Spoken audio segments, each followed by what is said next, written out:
sebuah pertunjukan kekuatan militer. Inilah latihan militer terbesar Tiongkok yang pernah dilakukan di sekitar Taiwan. Dalam rekaman yang dirilis Tiongkok, semua unsur angkatan bersenjata mereka diperlihatkan. Ini respons bermusuhan atas pengumuman kesepakatan senjata terbesar Taiwan Amerika Serikat awal bulan ini. Militer Amerika Serikat memiliki rencana Hellscape yang bertujuan menjadikan Selat Taiwan mimpi buruk bagi armada invasi yang mencoba melintasinya. Kita membicarakan ribuan drone otonom yang menciptakan kekacauan hingga hampir mustahil menyeberang. Mengapa Amerika perlu strategi se-ekstrim ini? Karena Tiongkok mungkin akan menginvasi Taiwan secepat tahun 2027 dan inilah masalahnya. Tiongkok punya kapal perang dan rudal lebih banyak dari Amerika serta hanya 100 mil dari Taiwan. Pentagon pun mengambil pendekatan berbeda. Tapi apakah ini akan berhasil? Untuk menilai peluang Hellscape, kita harus melihat 3 hal. Seberapa besar ancaman Tiongkok saat ini, bagaimana strategi Hellscape dijalankan, dan bisakah Pentagon menepati janjinya? Mari lihat apa yang baru-baru ini dilakukan Tiongkok. Pada akhir Desember 2025 Tiongkok mengadakan latihan militer di sekitar Taiwan yang disebut Justice Mission 2025. Ini bukan latihan biasa, ini adalah yang terbesar sejauh ini. Pasukan Tiongkok menembakkan roket ke perairan sekitar Taiwan, sementara puluhan pesawat dan kapal angkatan laut mengepung pulau tersebut. Dalam latihan blokade, Tiongkok mensimulasikan skenario invasi, melatih penargetan jalur pasokan Taiwan dan infrastruktur penting seperti kabel bawah laut dan terminal energi. Tiongkok untuk pertama kalinya mengerahkan kapal serbu amfibi baru tipe 075 yang mampu meluncurkan helikopter serang, kapal pendarat, tank amfibi, dan kendaraan lapis baja secara bersamaan. Tiongkok untuk pertama kalinya menegaskan agar negara luar tidak ikut campur. Kantor Urusan Taiwan Tiongkok menegaskan setiap kekuatan eksternal yang mencoba campur tangan isu Taiwan atau urusan dalam negeri Tiongkok pasti akan hancur. Berdarah-darah melawan tembok besi tentara pembebasan rakyat Tiongkok menjadi peringatan langsung bagi Amerika Serikat dan Jepang. Anda mungkin bertanya-tanya apa yang terjadi jika ini jadi konflik nyata. Amerika Serikat hampir pasti turun tangan. Ini bukan hanya soal membela demokrasi, tapi juga mempertahankan statusnya sebagai negara adidaya. Jika Amerika membiarkan Taiwan jatuh, sekutu di Pasifik mulai meragukan jaminan keamanannya. Jepang, Korea Selatan, dan Filipina akan mulai mendukung Tiongkok, sehingga posisi Amerika melemah. Namun, masalah utama adalah semikonduktor. Taiwan memproduksi lebih dari 60% chip dunia dan lebih dari 90% chip canggih. Chip ini tidak hanya untuk iPhone, tetapi juga digunakan di F-35 sistem rudal dan satelit pengintai. Tanpa chip Taiwan, militer Amerika Serikat tak bisa membuat sistem senjata yang dibutuhkan. Amerika Serikat tidak akan pernah menerima jika pabrik chip Taiwan dikuasai Tiongkok. Namun, jika Amerika Serikat membela Taiwan dari invasi Tiongkok, hasilnya tidak akan baik bagi semua pihak yang terlibat. Pusat Studi Strategis dan Internasional menjalankan 24 skenario invasi untuk mengetahui apa yang sebenarnya akan terjadi jika Tiongkok menyerang Taiwan pada tahun 2026 hasilnya. Amerika Serikat dan sekutunya biasanya menang, namun dengan biaya sangat besar. Skenario dasarnya menunjukkan Amerika Serikat kehilangan sekitar 270 pesawat tempur, 17 kapal termasuk 2 kapal induk, dan 3.200 tentara. Itu hampir setengah dari korban Amerika selama 20 tahun perang di Irak dan Afghanistan, tapi terjadi dalam kurang dari sebulan. Jepang kehilangan lebih dari 100 pesawat dan 26 kapal perang, sementara Taiwan menderita 3.500 korban jiwa, seluruh angkatan laut musnah, dan setengah angkatan udara hancur. Dampak terhadap Tiongkok bahkan lebih parah. 138 kapal tenggelam, 155 pesawat hancur dan sekitar 7.000 korban jiwa di darat, serta 15.000 hilang di laut. Masalah bagi Taiwan adalah kemenangan Amerika Serikat sangat bergantung pada segalanya berjalan sempurna. Pertama-tama, Taiwan harus berjuang keras, dan jika Taiwan tidak mau berkorban, perang bisa langsung berakhir. Jepang harus mengizinkan Amerika menggunakan pangkalan dan terlibat langsung dalam perang. Namun yang terpenting, Amerika harus segera memulai pertempuran. Tidak ada model Ukraina untuk mengirim pasokan bertahap. Setelah tembakan dimulai, mustahil mengirim apapun ke pulau itu, jadi jam-jam pertama sangat menentukan. Namun, bukan hanya invasi yang jadi kekhawatiran Pentagon. Tiongkok bisa saja tidak menginvasi, melainkan memutus akses Taiwan ke dunia luar dan menunggu. Ini adalah skenario mimpi buruk karena pulau itu sangat bergantung pada impor energi. Untuk mengetahui seperti apa skenario ini, Center for Strategic and International Studies melakukan 26 simulasi blokade. Gambaran waktunya suram. Gas alam habis dalam sekitar 10 hari, batu bara dalam 7 minggu, dan minyak dalam 20 minggu. Dalam 3 minggu, listrik Taiwan turun menjadi 73%, dan dalam 9 minggu, mereka hanya memiliki 24% listrik. Itu hanya cukup agar rumah sakit tetap beroperasi, tapi hampir semua hal lain tutup, termasuk pabrik chip dunia. Masalah utamanya, Taiwan tak bisa mematahkan blokade sendirian. Kapal selam dan ranjau Tiongkok saja sudah bisa menghancurkan 40% kapal yang masuk ke Taiwan, bahkan dengan upaya maksimal dari militer Taiwan. Agar sekutunya tidak menyerah, Amerika Serikat harus terlibat. Dukungan militer Amerika Serikat memungkinkan Taiwan mendapat pasokan, namun biayanya sangat tinggi. Ribuan korban jiwa, ratusan pesawat, dan puluhan kapal. Dan pada titik itu, Amerika Serikat dan Tiongkok sudah berada dalam keadaan perang. Anda mungkin berpikir Tiongkok tak akan menyerang Taiwan karena risiko perang dengan Amerika Serikat. Namun, penilaian Pentagon terbaru justru memberi prediksi mengejutkan dan tidak menyenangkan. Laporan yang dirilis pada Desember 2025 itu mengatakan bahwa Tiongkok bisa mengambil alih pulau tersebut pada tahun 2027. Ini bukan spekulasi, tapi berdasarkan tujuan yang disampaikan Xi Jinping dan data nyata. Meski Tiongkok belum siap sekarang, itu bisa segera berubah. Anggaran militer Tiongkok diperkirakan 3 kali lipat dari klaim resmi, sekitar 700 miliar dolar per tahun. Angkatan Laut Tiongkok tengah membangun kekuatan besar, menjadi yang terbesar di dunia. Armada Tiongkok memiliki 234 kapal perang dan jumlahnya terus bertambah, sedangkan Angkatan Laut Amerika Serikat sekitar 219 kapal. Mereka membangun armada kapal induk dan telah meluncurkan yang ketiga. Namun, Angkatan Laut Amerika Serikat tetap lebih unggul dengan kapal yang lebih besar dan canggih. Namun waktu berpihak pada Tiongkok, dan jika terjadi konflik terkait Taiwan, Tiongkok bisa mengganti kapal-kapalnya jauh lebih cepat dibandingkan Amerika Serikat. Tiongkok kini mendominasi industri pembuatan kapal dengan kapasitas sekitar 200 kali lipat Amerika Serikat, menciptakan kesenjangan sangat besar.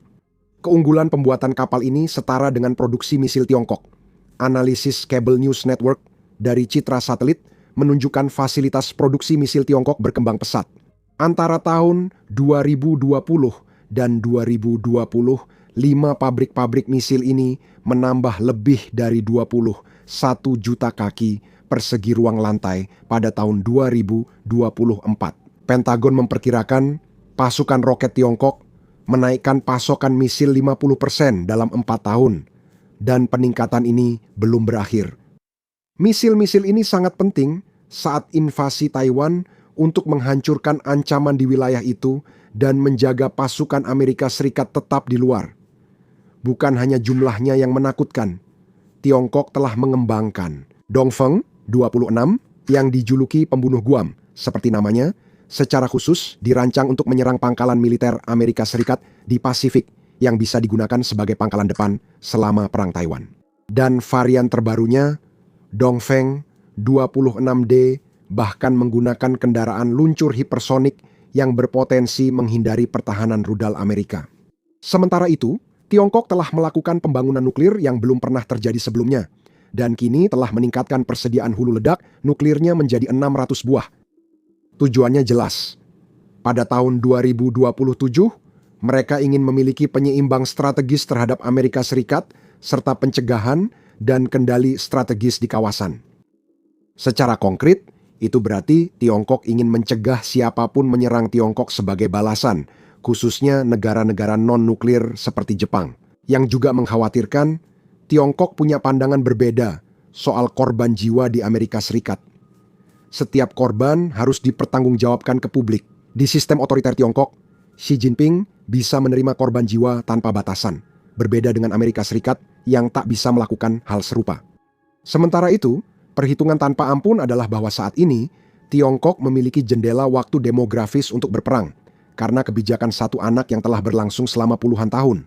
Tiongkok memiliki ketimpangan gender terbesar di dunia. Selama bertahun-tahun, Tiongkok memiliki lebih banyak anak laki-laki akibat aborsi dan pembunuhan bayi. Akibatnya, Tiongkok diperkirakan kelebihan sekitar 35 juta pria yang kemungkinan besar tidak akan menikah atau punya anak. Ini resep ketidakstabilan sosial, tapi ada solusi yang sudah dipakai sejak dulu. Kirim pria surplus ke luar negeri untuk berperang. Ini adalah strategi yang sangat dingin, tapi ini adalah sesuatu yang mungkin sedang dipertimbangkan oleh Partai Komunis Tiongkok. Namun yang paling membuat para perencana Pentagon khawatir adalah Tiongkok tampaknya sedang bersiap secara operasional untuk melakukan invasi nyata. Aktivitas militer Tiongkok di dekat Taiwan terus meningkat tiap tahun. Pada 2025 hanya 2 hari tanpa kehadiran pesawat atau kapal militer Tiongkok di sekitar Taiwan. Mereka terus berlatih seolah operasi di Taiwan benar-benar terjadi, menyempurnakan prosedur, menguji koordinasi, dan membangun memori otot. Yang paling buruk, Tiongkok kini bisa menggelar latihan besar dengan pemberitahuan singkat, sehingga sulit membedakan latihan dan kejadian nyata hingga sudah terlambat. Namun, ada satu hal yang mungkin menahan Tiongkok. Pentagon menyatakan para pemimpin Tiongkok masih ragu kesiapan militer mereka untuk invasi sukses. Ketidakpastian mungkin satu-satunya yang menghentikan Xi memberi perintah. Inilah yang membawa kita ke strategi neraka. Jika strategi ini diterapkan, hal itu bisa memperkuat keraguan Tiongkok dan mencegah invasi yang sebenarnya terjadi. Dan jika Xi Jinping tetap memberikan perintah, neraka mungkin bisa menghentikan armada invasi pada jam-jam kritis pertama. Untuk memahami strategi ini, kita perlu melihat kutipan Laksamana Samuel Paparo, pemimpin Komando Indo-Pasifik Amerika Serikat yang bertanggung jawab jika Tiongkok menyerang Taiwan. Berikut definisinya tentang neraka. Saya ingin mengubah Selat Taiwan menjadi neraka tanpa awak, menggunakan sejumlah kemampuan rahasia. Jika saya bisa membuat mereka menderita sebulan, saya punya waktu menyiapkan segalanya. Mari kita bahas lebih lanjut. Kedua, armada invasi Tiongkok mulai menyeberangi Selat Taiwan. Amerika Serikat mengerahkan ribuan sistem tanpa awak, termasuk kapal selam tanpa awak, kapal permukaan tanpa awak, dan drone udara. Ini bukan senjata mahal, tapi murah, bisa dikorbankan dan jumlahnya sangat banyak. Tujuannya menciptakan kekacauan total dan merugikan calon penyerbu, salah satunya dengan membeli waktu. Kekuatan militer tradisional Amerika Serikat seperti kapal induk, jet tempur, dan kapal selam memerlukan waktu untuk tiba di Pasifik Barat. Sekutu utama seperti Jepang butuh waktu memobilisasi pasukan, namun ini bukan hanya soal itu. Ada juga perubahan mendasar dalam pemikiran militer Amerika, karena dalam skenario Taiwan, aset tradisional tidak lagi bekerja seefektif sebelumnya. Kapal induk rentan pada rudal hipersonik Tiongkok yang sulit dihadang Amerika Serikat pangkalan militer di Jepang dan Guam kini dalam jangkauan rudal Tiongkok. Meski Amerika Serikat unggul dalam kecanggihan sistem, Amerika mulai kalah dari Tiongkok dalam jumlah produksi. Alih-alih bersaing dengan Tiongkok di bidang konvensional, neraka memilih strategi berbeda. Perang asimetris dengan memanfaatkan sistem otonom yang mudah dikorbankan. Inspirasi ini sebenarnya berasal dari Ukraina. Drone kecil dan murah terbukti sangat efektif melawan pasukan Rusia yang jumlahnya lebih banyak. Ini menjadi revolusi militer dan bukan hiperbola. Jika $5.000 bisa menghancurkan tank Rusia, bayangkan apa yang bisa dilakukan ribuan sistem otonom kelas militer terhadap armada invasi yang menyeberangi selat sempit. Di sanalah peran inisiatif Replicator. Pada bulan Agustus 2023, Wakil Menteri Pertahanan Kathleen Hicks mengumumkan tujuan ambisius, yaitu menurunkan ribuan sistem otonom ke lapangan dalam waktu 2 tahun. Penjelasannya sederhana. Kita akan melawan kekuatan besar PLA dengan kekuatan besar kita sendiri, tapi kekuatan kita akan lebih sulit diprediksi, lebih sulit diserang, dan lebih sulit dikalahkan. Pentagon akan mengalokasikan $1 miliar untuk inisiatif Replicator pada 2024. dan 2025. Intinya adalah membeli sistem attritable, yaitu drone murah yang bisa dikorbankan dalam pertempuran tanpa jadi masalah bagi komandan. Bandingkan dengan aset tradisional. Kapal perusak Arleigh Burke seharga sekitar 2,5 miliar dolar dan dibangun selama 4 tahun. Kehilangan satu drone sudah bencana, tapi kehilangan 50.000 dolar masih diterima jika kerugian lawan lebih besar. Untuk memperoleh semua sistem ini, Departemen Perang bekerja sama dengan lebih dari 800 perusahaan, kebanyakan bukan kontraktor pertahanan tradisional. Beberapa sistem sudah dikonfirmasi, termasuk Switchblade 600 dari AeroVironment, munisi pemuatan, Altia 600, dan drone Ghost X dari Anduril, serta C100 dari Performance Drone Works. Tapi inilah pertanyaannya. Apakah benar-benar sudah dikirimkan? Batas waktu Pentagon untuk replikator pada Agustus 2025 sudah lewat, dan sayangnya hasilnya jauh dari apa yang dijanjikan. Layanan Penelitian Kongres menyebut replikator hanya mengoperasikan ratusan sistem, bukan ribuan seperti janji awal. Kekurangan ini jadi masalah besar. Coba pikirkan dari sudut pandang Beijing, jika mereka tahu bahwa Amerika Serikat hanya bisa mengerahkan ratusan drone, bukan ribuan. Tiba-tiba, neraka tak lagi tampak menakutkan, sehingga seluruh strategi pencegahan pun berantakan.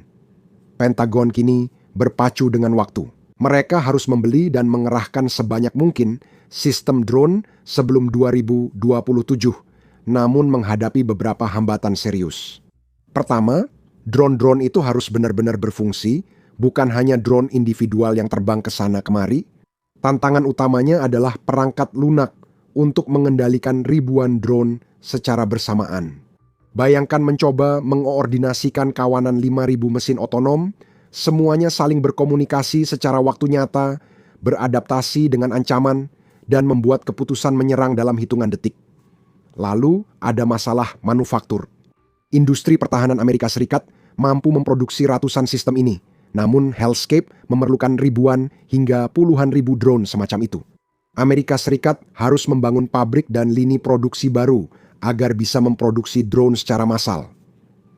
Tanpa kapasitas ini, Tiongkok tak akan menganggap ancaman tersebut serius. Namun, hambatan terbesarnya adalah sistem akuisisi Pentagon yang terkenal lambat. Proses ini lambat dan birokratis, dirancang untuk membeli kapal atau jet tempur mahal yang pembuatannya memakan waktu lama. Sistem ini kurang efektif di bidang drone yang inovatif dan cepat berubah. Untuk mempercepat prosesnya, Amerika Serikat mengorganisasi ulang seluruh program tersebut pada akhir tahun 2025. Pengawasan inisiatif replikator dipindahkan ke organisasi baru di Komando Operasi Khusus. Ada urgensi karena Pentagon kekurangan waktu. Namun, pertanyaannya lebih besar. Apakah kawanan drone benar-benar efektif? Teknologi militer terus berkembang. Setiap senjata ofensif selalu diimbangi dengan pengembang penangkalnya. Tiongkok telah mengembangkan sistem peperangan elektronik untuk mengacaukan komunikasi dan drone pencegat guna menembak jatuh kawanan drone Amerika Serikat. Amerika Serikat juga tengah mengembangkan sistem-sistem itu lewat program Replikator 2 yang baru diluncurkan. Perlombaan teknologi senjata membuat sistem tercanggih kemarin bisa cepat usang. Jadi, yang berinovasi paling cepat akan menang. Meski banyak tantangan, Amerika Serikat punya keunggulan utama. Ekosistem teknologi pertahanan yang sangat dinamis dan paling kompetitif di dunia. Perusahaan-perusahaan seperti Anduril, Shield, AI, dan Teal Drones, yang sebagian besar bahkan belum ada 1 dekade lalu, membawa inovasi ala Silicon Valley ke dalam teknologi militer.